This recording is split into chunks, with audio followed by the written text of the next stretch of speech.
The third and final question from Faith Action Network has to do with housing and homelessness.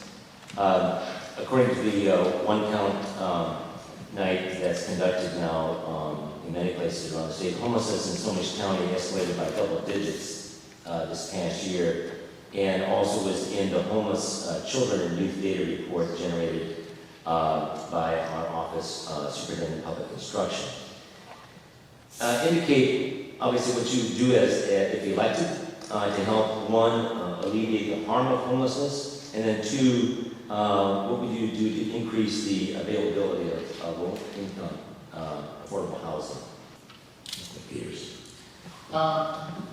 Senator Lewis, in his last answer, talked about something that's in the OSPI report you mentioned, and I really should say thank you to the Faith Action Network folks, because they sent out the links for where they got these reports.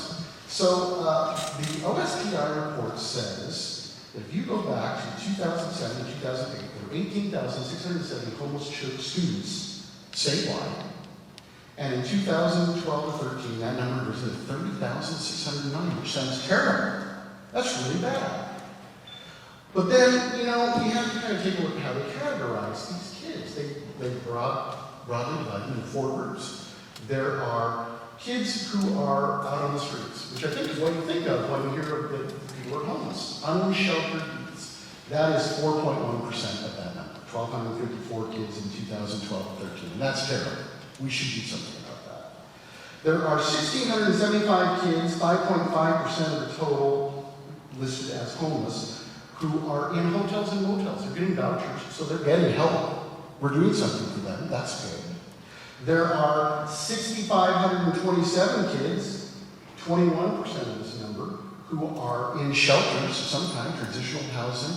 So they're getting help. We're doing something for them. That's good. And then there's 21,153. That's 69% of that 30,000.